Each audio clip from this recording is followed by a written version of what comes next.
You're listening to Find Your Strong with Christine and Ella. I'm Christine, a personal trainer. And I'm Ella, a nutritionist.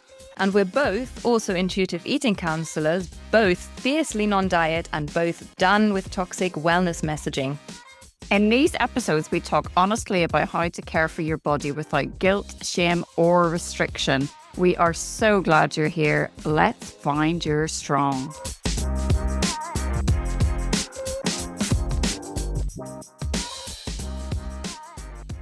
So, Ella, today's podcast, we have got the wonderful Bethany Rutter. And she's an author and online personal trainer, which is very exciting.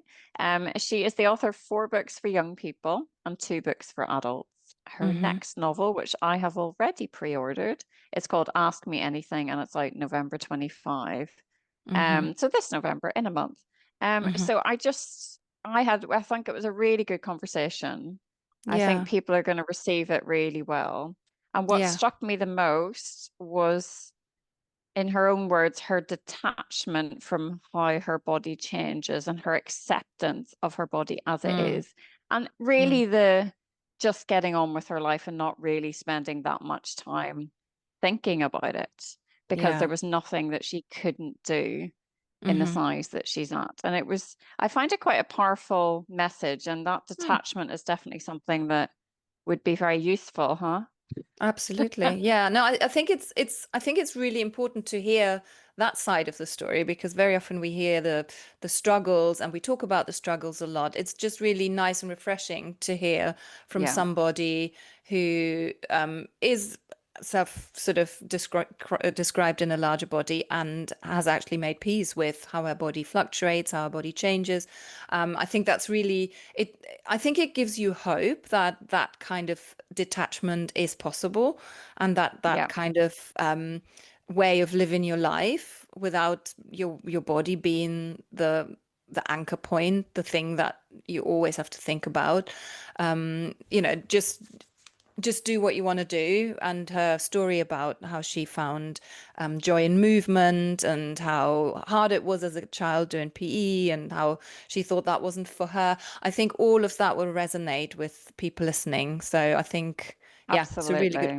really good conversation. And we will put all of the links to her books in the show notes and to her new book as well, which Yeah. So sounds amazing. if you're kind of starting off a movement journey, or you hated PE in school, but you feel like you should do something, or you want to do something, or it's that time of life and you're not sure which direction to go, listen to this conversation. There's some really useful guidance from Bethany, who's just trained to be a personal trainer herself. Yeah. So yeah, without further ado, here is our chat with Bethany. Welcome, Bethany. How are you doing? I am great, and I'm so delighted to be chatting to you. I'm very happy to be here, so thank you for having me. Oh, we are Oh, delighted to have you. I feel very honored. We have lots and lots of questions, don't we, Ella? Oh yeah, always. And lots Um, of tangents ready. yes, lots of tangents. So I sort of came across you, Bethany, through my friend Lydia, my client. So she started talking about this person called Bethany Rutter, who's an author, on Instagram, and I absolutely had to follow her. So I was like, all right, I'll give it a go. And then I really enjoyed your content, and then I read Slow Coach, and then I was hooked. So absolutely loved Slow Coach. Oh, And it thank was you. really timely for me, because it was at a time that I just wasn't reading books. I just couldn't bring myself to. I struggled to relax. I don't know, Ella, if you noticed that. Um, mm, and it was just the perfect book to get me back in the flow. And I I'm very really happy to hear enjoyed it. it. I read it like literally in maybe a day and a bit, like just couldn't stop, couldn't put it down. So we are very excited to have you here. The first question I wanted to ask you, which we talked about just before we hit record, um, is your own journey with movement. You know, I hate the word journey, but how you came from sort of hating PE, etc., into enjoying movement, or how it's kind of Yeah, morphed for you and evolved. it really, yeah, it's really evolved because, as you know from reading Slow Coach, I mean, not that every person who writes a book writes autobiographical books, Mm, but what Slow Coach is kind of about is a teenage girl who just feels really like moving her body is not for her because PE, at least in the UK, is not really structured in a way to make people enjoy it, or at least mm, in my experience. So I was one of those people who, because I was not like an athletic, thin, sporty girly, PE was just not really a place that I thrived. And so for a long time after school, that remained with me. And so I didn't really exercise at all. I thought exercise was like for other people. It was really not something that I had any relationship with at all. And then in like 2016, I feel like that was around the time of the kind of like spin boom in London, mm. and a lot of like places opened, and I really got into going to a place called Cycle. So I used to spin quite a lot. Spin remains my favorite way to exercise, which I don't really do much anymore because it's kind of expensive, and I've found other ways that I enjoy, but 2016 I loved spinning. And then for some reason I just kind of fell out of the routine of going, and again then lapsed into not really doing anything again. And then lockdown happened, and just before lockdown I moved to an area of London that has a lot of hills. And I just found I hated walking up the hills in my area. And I thought, I'm sure there's something I could do about this. So I sort of started a few years ago to consciously exercise a bit more. And that again meant going to spin classes. I went somewhere different. I went somewhere called Dig Me, which I really liked. And then from there, started running again, which I'd done a bit in the past, but had not really been that serious about. And then obviously, there is a lot of chat about strength training, which was something I'd not really committed to before. And I thought I should probably do some of that.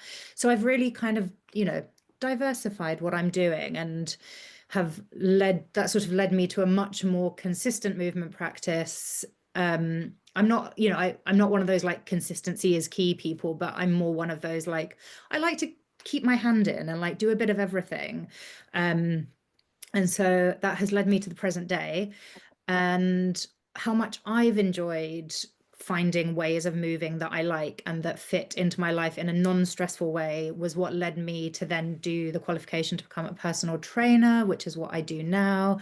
And talking to you, Christine, was so helpful because it made me feel way less stressed about like actually starting to do the job, which I really enjoy, but I was like, I felt very logistically overwhelmed. So it was very meaningful to me to have someone that I could ask these logistical questions to. So that's my story. Wow. Yeah, This a is lot of it resonates.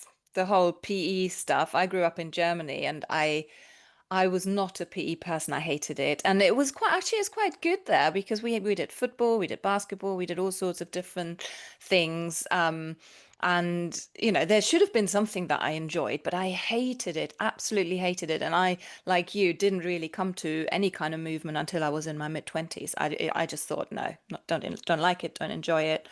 And it's nice to hear that, you found things that Mm, give you joy that you enjoy, and now you're a PT. Wow, yeah. that's amazing. I mean, in PE, we had to wear little tiny pants, like Yeah. little Did you? knickers. Yeah, just God, like a white top and like little navy knickers with a white strap. that's Like so they were wrong. just literally pants. Really? And it's Ours were green, but they were the same. Yeah. honestly, it just God. beggars Okay. belief, it really does. But Yeah. and that's so spinning lit you lit Yeah. a fire in you. The first, sorry for an anecdote, but the first time I did spinning, I couldn't have it because I couldn't get my foot out. You know, when you put your foot in and lock your feet in, and When then I you're in couldn't the get clippy shoes. Yeah. and then I got a bit panicky. I'm like, oh, I can't get out. And the guy next to me, I spoke to him and he said he'd been out all weekend partying. So he was here to sweat it off. And literally, puddle of sweat underneath the bike. Just Well, that's me as well. I'm a real sweater, and I found it really, that's something that I've, in my life like experienced quite a lot of shame about. But for me with spinning, you just can't avoid you it. Like can't. I Mm-mm. I am just I've accepted it. I use two of the sweat towels. I've gone beyond the need for one towel. Um, but yeah, I spinning, I think I love it. embrace the sweat. I think sweating is great because it's just your body doing its thing, isn't it? Yeah, cooling me down. So, exactly. It's the only time that I don't like looking sweaty because I get sweaty when I'm not working out. And it's the only time I feel in context in the sweat. So I quite enjoy it. Yeah, you're like, this is legit. This is how it should be. But yeah, so the spinning, you did spinning for a bit, and then why? So is it just is it just the money? Is it the price of it, or just it's interesting that you love, so it's the one thing you love, but you're not doing it. So now, yeah. So I'm self-employed.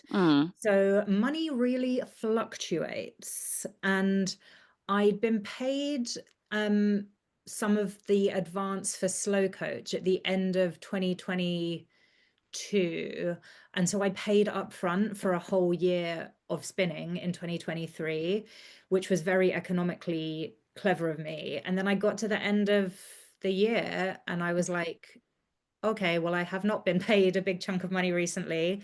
And yeah, I just had to accept that I just couldn't afford like boutique fitness studio in London prices that year.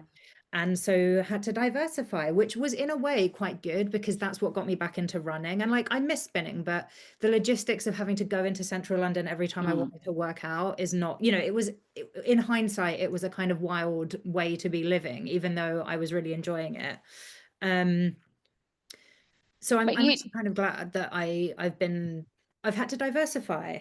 Yeah. And but you mentioned kind of before we started officially talking, that you don't love the structure. So this is something I find really interesting because from an ADHD perspective for me, I sometimes love the structure, need the structure, do the structure for weeks on end, and then I can't do the structure. So I'm like, yes, I love this. This is great. I'm going to do this forever. Yeah. And then a couple of months later, no, I never want to do that again. I'm done. So I will repeat what I said to you before we were recording, which was that I found, so obviously like there has been the physical journey of like trying all these different things and like running and strength training and spinning. But there's also been the kind of like emotional and mental journey of learning what I actually like doing beyond like, do I enjoy spinning? Do I enjoy running? It's like, how do I enjoy doing those things? And what are the conditions that I personally need to make this feel good?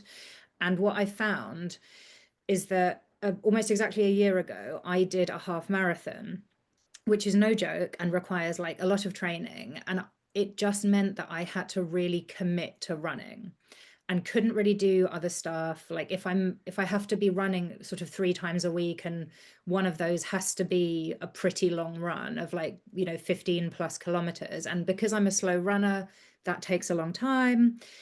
Or I then found if I was doing like a strength training program that involved me like going to the gym and logging my reps and my sets and doing a kind of, using all this different equipment, I just found that the more I imposed those kinds of like structures or challenges or requirements on myself, the less I really enjoyed doing those things. Whereas now, this year, I consciously, at the beginning of the year, decided not to sign up for any kind of like race or organized run at all, and decided that I would do strength training, but I would not be following like quote unquote a program, that I would just see what it was like to do all of this stuff. I think I'm quite kind of like goal oriented, and I'm quite sort of, I know this is like a bad word, but I'm quite like productive. Like I'm always doing stuff, and the stuff I'm doing generally has like a quote unquote point. So I was like, what would it be like if I wasn't doing stuff to like reach a goal or run further or like do it for a specific point? And this year I'm just enjoying all of the stuff I'm doing so much. And really without trying, I'm still doing it well. Like it hasn't actually, and whether it did or not is kind of irrelevant, but I have personally found that like I'm still sort of improving in whatever way that means, that it hasn't meant like checking out of improving or doing more challenging things, that just because I'm not following like a progressive plan or training for a race or whatever, I'm still making like quote unquote progress as well as actually enjoying it. Whereas I think I could be making progress and not enjoying it, as I have done in the past.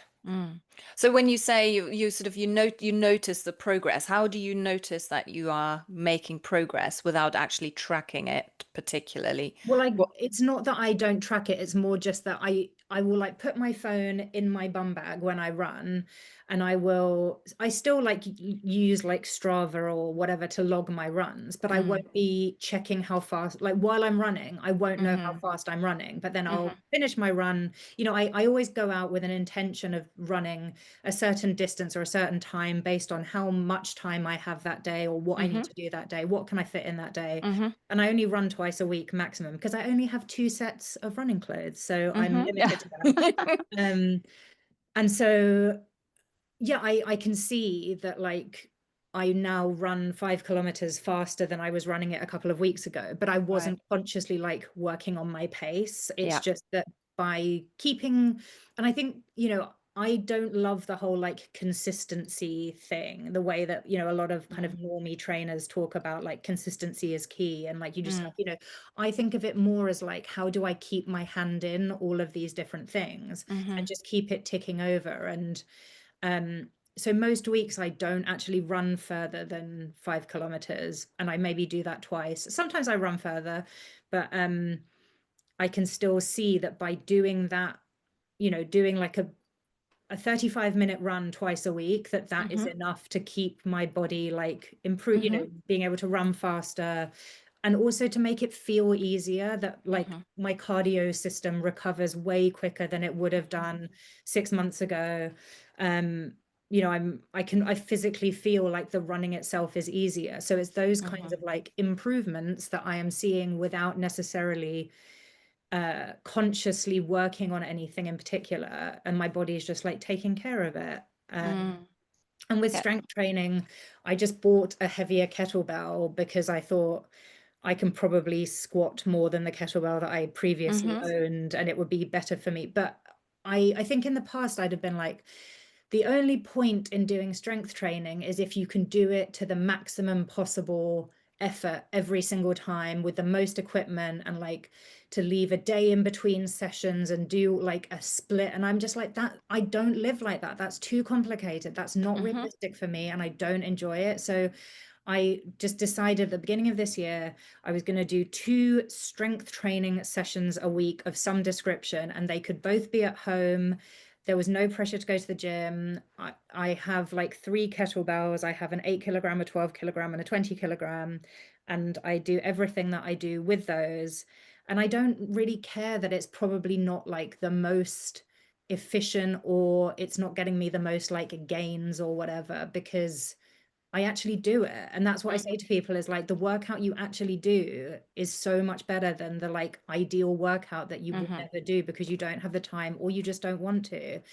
Like I was like last year after I did the half marathon, and I was like, oh, I should probably do some strength training. I was like following a proper plan in the gym, and I just found like, I just be like, I don't have time. I cannot go to the gym the number of times a week that I need to do this, and I cannot rely on all the equipment being available. And all of these things would just be barriers in my head to getting it done. Whereas I was like, if I took away all that pressure, and I think that's something that I think people would do well to ask themselves, is like, what is the easiest way for me to do the thing I want to do? Like, what is the path of least resistance to getting me to do the thing that I want to be doing? Instead of imposing all of these things on yourself, is it like buy a 12 kilogram kettlebell on the internet and follow a YouTube workout? Because that is better than doing the ideal workout that you never do. So I'm very, I literally do my 2 little 30-minute kettlebell workouts at home twice a week, and I feel good for it. And you can't tell me that that is not improving the quality of my life and my movement and my running, especially. Like I know that that's not true. So I just feel like I do think a lot of kind of fitness content made by the, as I've already used the expression, but like normie trainers is kind of gatekeeping and making things seem more complicated or difficult than they are. And yeah, I think that's one of the things that led me to doing what I do personally as an exerciser, but also as a PT, is like trying to make things just feel more manageable to people. And like exercise is a thing you can fit into your life in a Yeah. non-stressful way. Yeah. It's a really, sorry, go on. No, crack No, on. something you just said about the gatekeeping and the kind of making things more complicated than it needs to be, that rings so, so true. I totally get that. And I exercise like you. I do things as and when. I have a couple of classes where it's time constrained, but generally I don't like this, having a plan and then having to stick to it. And if you don't stick to it, what does that mean? Are you failing at it? All of this kind of head fuck that goes with it. I don't subscribe to any of that, to be honest. But what you just said about the gatekeeping and making things more complicated, I find that it's the same thing in the nutrition world. When you look at all of these influencers that have just the right way of eating in a day, and it's just so fucking complicated, and you don't need to do it like that. It doesn't need to be like that.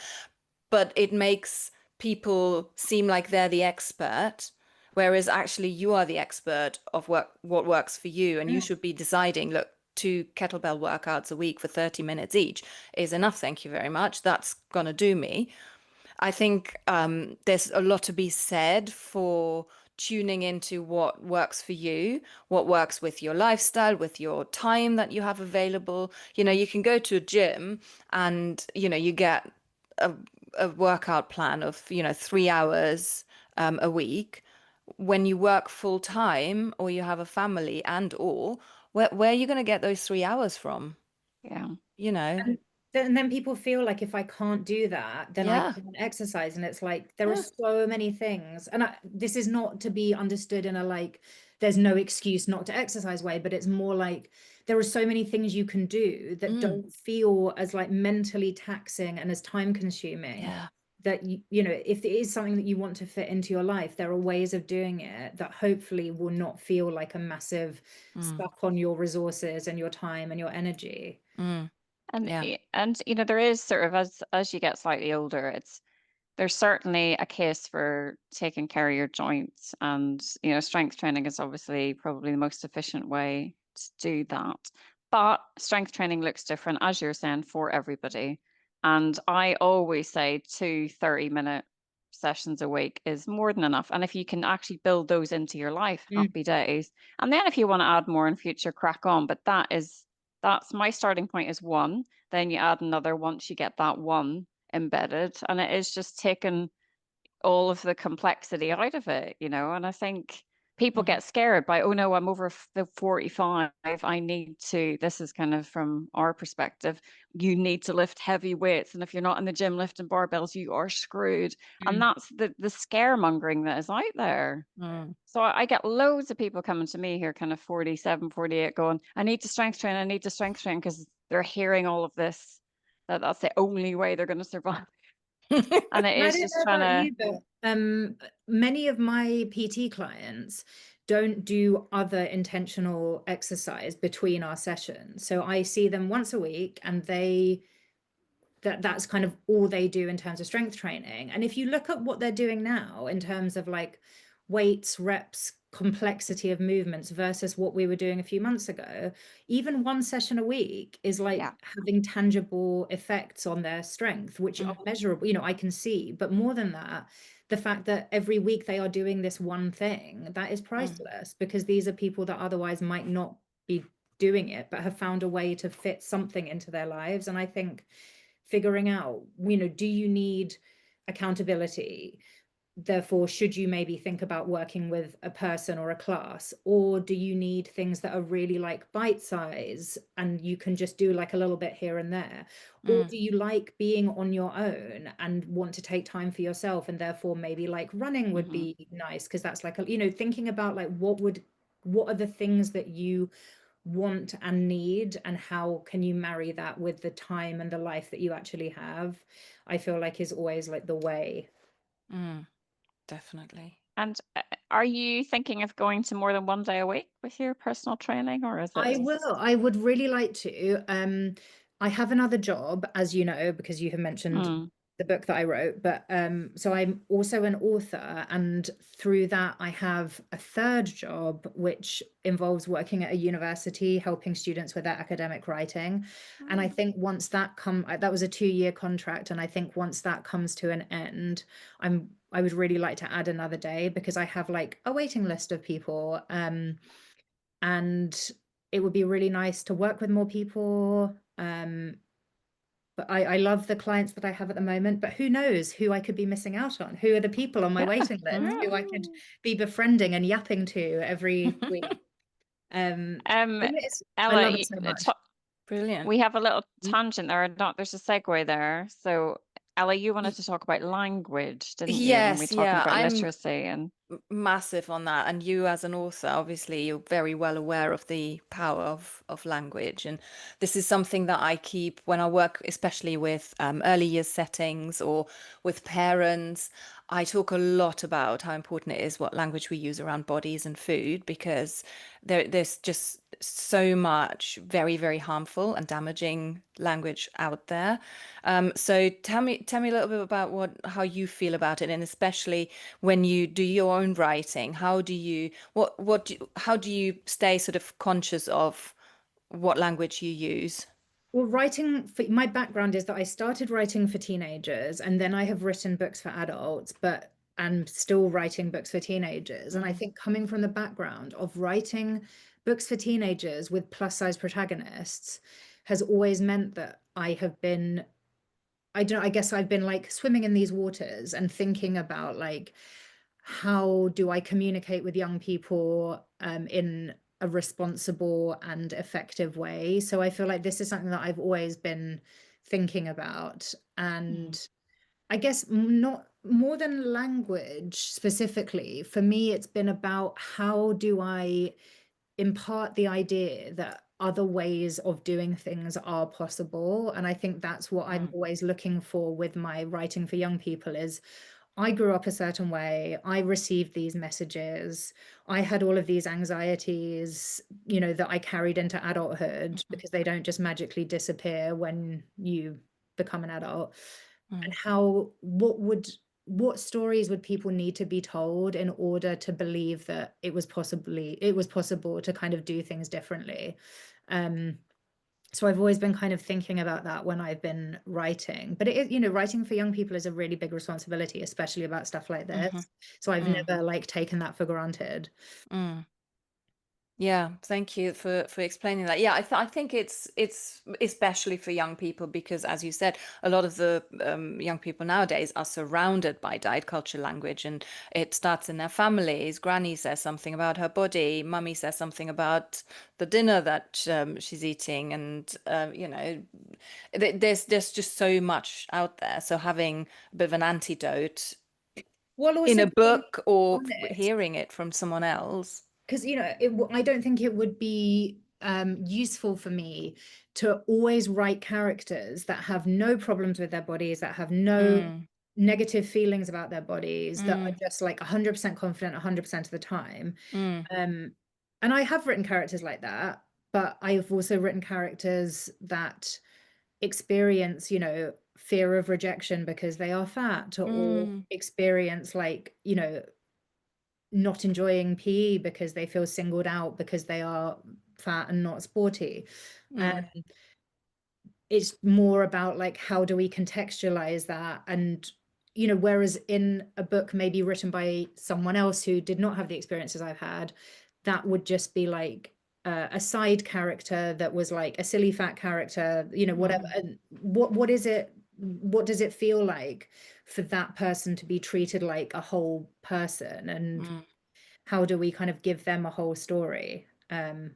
So yeah, Yeah. that's my take on writing. Yeah, I like that. We were saying before you came on the call that I sometimes struggle with the fact that when you have a protagonist who's in a larger body, generally the whole story is about their weight, and there's not an awful it's a very two-dimensional Mm. kind of character that is being portrayed. And I think I completely hear what you're saying. It's really important to, for people to relate to the character as well, to show, yeah, yes, we are struggling because we live in a diet culture world, and we feel the fear of rejection. We feel that it's not easy to be in a larger body, but also it's nice to, that's not everything. It's nice for people to have that.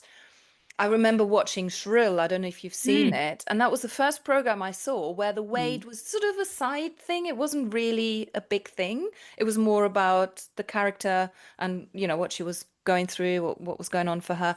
And I really loved that because it wasn't the main thing about the person. And I think young people need to see more of that to normalize that, fat people can have a normal life. It's not all about the weight. Yes. But at the same time, I hear you when you say, there is that struggle, there is that weight stigma there, that's weight bias that they're dealing with on a day-to-day basis. So to make it relatable, you kind of have to factor that into the story, don't you? Oh. What I was going to say, Ella, was also Somebody Somewhere. That Yes. is a Gorgeous. cracking, Love that. beautiful show, which is just about real people Yeah. doing, Real things. having friendships and I just adored that because it just, I don't know, it hit me in a way that other manufactured Hollywood shows do not. It just had I don't know, authenticity, just sort of a very big heart. It was just a beautiful show. So if you haven't seen it already, go after you've bought all of Bethany's books, go watch Somebody Somewhere. Yeah. I would like to talk about, now you can go, no, thank you, because that's absolutely fine. I like to overshare, as you know. I would like to talk about your journey in terms of body acceptance. Now, if you would rather not, that's fine. We can talk forever about ours. But it's more about, I've struggled to accept a changing body over the years. And I'm very much in a straight size body, but my body has gone up and down. Goes up and down depending on the exercise I'm doing or all of that kind of stuff. Not intentionally, but it just does. And I do struggle at times to accept that and go in and out and work on that, etc. And yeah, the age thing. But how do you accept your body as and when it changes? Is it something for you which is a hard thing to do, or is it just Yeah, it's definitely it's been a very interesting thing because in the way that your body has changed in a straight size body, mine has changed in a plus size body. That sometimes, I've been, since, I've been an adult, I've been like maybe 3 different sizes, but because, the bigger the bigger you are, the bigger a difference there is between sizes. It sort of looks very different. And I think because I just fundamentally believe in fat liberation, yeah. I think that's a thing that once you know it, you can't really unknow it.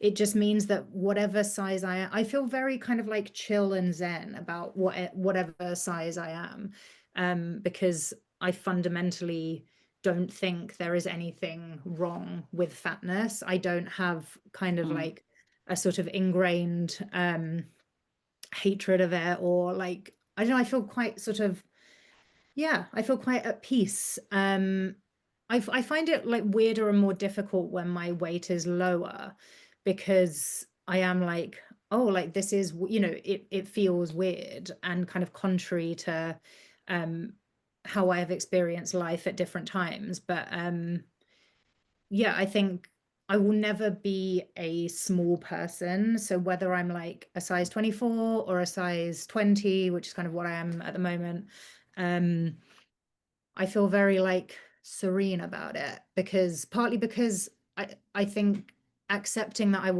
I have no need to be any smaller than I am now. There is no benefit to my life that would require me to do stuff that like I just don't want to do, and I don't believe I should have to do. I think I reserve the right to be the size I am now forever, or bigger, or whatever. But I think taking that pressure off myself, it's funny, like obviously, thinking about the world of like GLP-1s, as we have to all the time now. I was like, I actually don't, I can't really imagine doing that because I don't want to be any smaller. Like it's, you know, realizing that you're so disconnected from the world of like actual thinness that you just go like, that would represent no benefit to me in any way to be smaller than I am now. And just being like, well, no, I would not take this wonder drug because I could happily just hang out here in my, you know, over 100 kilogram body forever. I feel very detached from that kind of thinking. And can you sell that detachment to some other people, please? Bottle it up. I mean, I think that is Mm. something, if you could bottle that and sell it, you know, that is, it is just a really incredible place to be. It's somewhere that I have longed to be my whole life. And I had to, you know, I have to be very honest with myself. And I had a counseling appointment where she kind of really just went for me and said, you're fat phobic. And I was like, no, I am not. Do you not know what I do for a living? And she was like, you internalize fat phobia is I'm seeing it. And it really upset me because it confronted me. And it was very much, yes, that's absolutely right. Because if I'm scared or if I'm worried about getting bigger, what is that saying? Mm. And I was like, oh, but it's not about other, but it is. So it's something that I've really had to have a long, hard look at myself and kind of do a lot of work on myself. And I think to have that detachment is something really special. I don't know, Ella, do you agree? I love the question you ask yourself, like what benefit would I have Yeah, if I I were love smaller? that.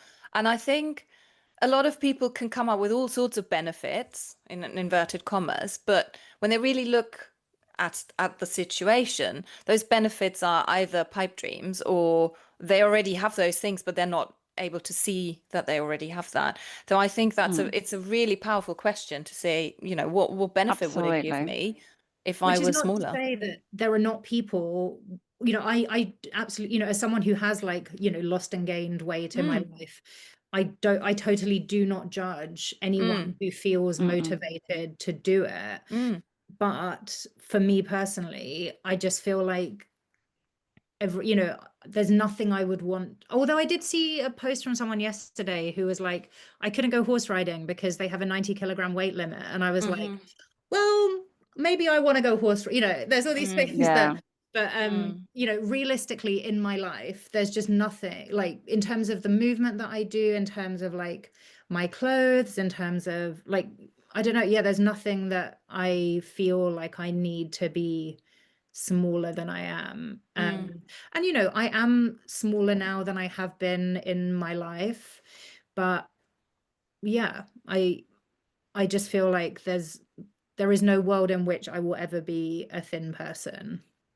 And that's, I think being at peace with that has probably saved me like a lot of mental and physical stress. Just knowing that, yeah, it's some people are just bigger than others, and I'm very Yeah. okay. Yeah, Yeah. definitely. And Yeah, yeah, I I think suppose it's just yeah. to highlight that obviously there are people who are in much larger bodies who really struggle with daily life because they can't find clothes to buy in the high street stores, they can't fit into doctors' chairs, and we have to sort of acknowledge that there is a certain privilege that comes with 100%, yeah, and being in that's a why I'm yeah. so like, you know, I cannot and will not like judge anyone for No. the positions that they put themselves at, you know, for whatever choices that people make and however they do it, because I know like people are way nicer to me at a size 20 than they were at like a 24. And that's not even like the biggest that a human person, you know, can, like that's still in the sort of mid-range sizing. And just it's just naive and untrue to think that, you know, you do not receive many benefits from being smaller. So yeah, but I just think having a more kind of, yeah, I feel very sort of chill about my body and have for kind of a long time. But as you say, Christine, you know, in some ways, not in all ways, but you know, the size of your body is semi-determined by the input and output, and the more output, you know, if I want to be like doing more physical movement, that, you know, puts that sort of changes the dynamic and the balance. And so yeah, if I want to be doing as much moving around as I have time for now that I'm self-employed and whatever, like that will probably result in being smaller than I have been at times where I, you know, like lockdown, where it was just not going anywhere, not doing anything. So yeah, I feel like I'm quite like chill at the moment, and long may that Yeah. continue. Yeah, and it's, Fabulous. I think Ella and I are always talking about this, that we're not gurus in this field. And I think it's definitely work that I've done an awful lot of work to become chill. Not quite there yet, but we're definitely getting there. And also Maybe. And recognizing yeah, things that sort of make you feel not chill and not yes. engaging with them. So I think it was around when I was trying to do like strength training, I was getting really stressed out by all the messages around like how much protein you need to eat.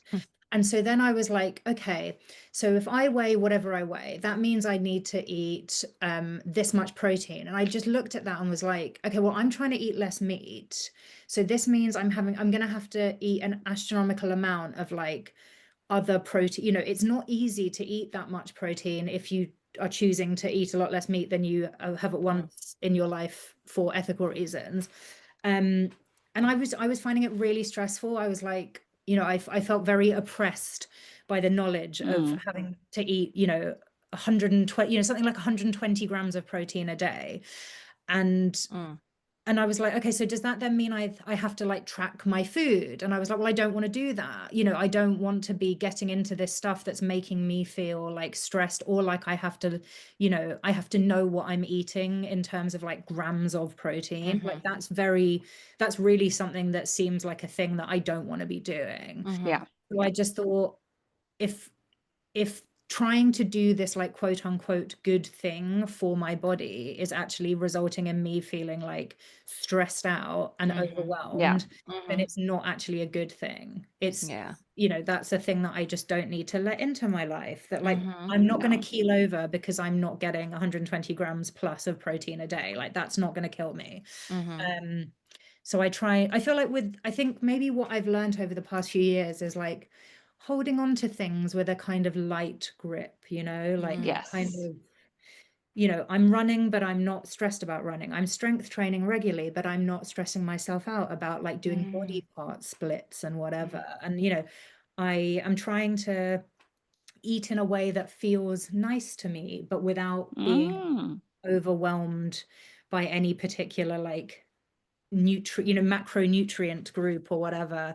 I try and get my 5 a day. Like that's yeah. sort of basically it. I try and eat 5 fruit and vegetables a day and not eat too much meat, and because it's bad for the environment, you know, that's sort of it. Like that's so yeah, trying to sort of It, have a vague structure, an idea of what I would like to be doing, but without being like, this is what I do. And it's really important to me that I do it every single day to the best way that I can. And just be like, we've got some little guardrails going on, but like nothing that makes me feel stressed. Wow, this is it, music to my ears because it's yeah. so intuitive eating, isn't it? It's about being flexible and having a light sort of grip on it. I like Yeah. that phrase, and not sort of being rigid with anything. And that's movement and food and your mind and the thought and the stress, and making sure that, you know, you're not stressed, you're not stressing yourself out with any of those things. That's pretty much the essence of the framework, isn't it? Not to be too rigid and having that flexibility. 100%. I love And that. it is, I like that kind of minimum effective Mm. dose. You know, you've got your guardrails up, you're kind of doing Hmm. what works for you and keeps maintains the strength and the fitness that you're building. Mm. Coming way back, circling way back to your kettlebell story. Mm. Um, I find the reason I like kettlebell so much is COVID, because I suddenly realized a kettlebell in your house is worth so much more than a gym membership, because it's there and it's completely flexible and it's completely You in can do your, so much you stuff. can do so Kettlebells much are with the so kettlebell. good. And Mm. that whenever Mm, I have like a new client who doesn't have any equipment, I'm like, can you afford to buy like one kettlebell of roughly this weight? And almost always the answer is yes. And so then many people that I work with have one kettlebell, and after like some months, maybe they will get a heavier one, but you can just do so much. Like it can humble you very quickly if you want it to. Yes, And 100%. continue to And there's humble fun you. things, there's fun things. I love the ballistic movements. I Yeah. love things like a halo where you Yeah. just do a bit of shoulder mobility and build up. And you can do a lovely little neck stretch if you hold one behind your back. And I just like, love there's just a I lot just you love to can do a do. windmill. Oh, I love I to do a love a kettlebell windmill. windmill. It makes my hips feel so nice. Oh, that is my favorite movement. Ella, you need to get yourself a kettlebell. I have a kettlebell. You Oh, got to do use have your one. kettlebell. It's so fun. I was just thinking when you said, oh, there's so much you can do with it, I thought, oh, you could just put it down and carry it from room to room when you go from one room to the other, because, that's a good The thing, isn't farmer's it, to have carry. that load when you Yeah. walk. So I just thought that Yeah. that would fit into my life, carrying it around when I go into the utility room to put the washing up and then carrying it back to the kitchen. And Working on this your is, grip I strength. would never do that. I am never going to be while the kettle's boiling doing squats. I'm not going to be doing that. I like to do my You need movement and distinct then I'm done. periods. Yeah, I'm done then. Then I'm sitting. that's I've it. done the movement. I'm not doing Tick. any more. Yeah, that's kind of but it's interesting. Some people like to do it little bits here and there, which is also really, But then you I need to love make that. sure It's that really, in your mind it counts as movement, because a lot of the time people then think, oh, I haven't done anything. But no, you've just walked to yeah. the shops. You've just taken the dog out. You've just carried a kettlebell from the utility room to the kitchen. You have done stuff. So it's It a all mindset, counts. isn't it? It all counts. It does. Mm. Bethany, before we let you go, because obviously we've run over because we always do. Of I course we want you to do. tell me about your new book. I have pre-ordered your new book, and I want to know a little bit about it, as much as you can tell us. In as you can, So and my you can next go book. off and tangent. Well, thank you. So the next book is called Ask Me Anything. It's out in November. Oh. And I've written books where people are at school, and I've written books where people are adults, but I've always wanted to write a book set at university, because for me, that was like a really, like, that was the sort of the time that I felt very like independent and free, and started kind of like dating and started sort of becoming the person that I, really was.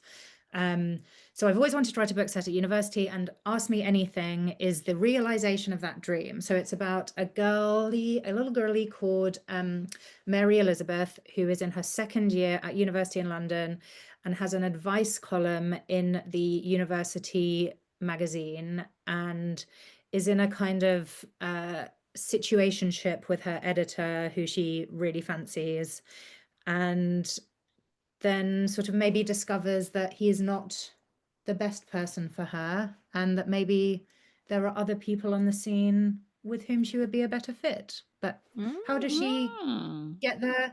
You'll have to read the book. But yeah, That she's sounds a good. very stylish, cute, plus size girly who loves clothes. And I strongly relate to her. Oh, that sounds That's amazing. fabulous.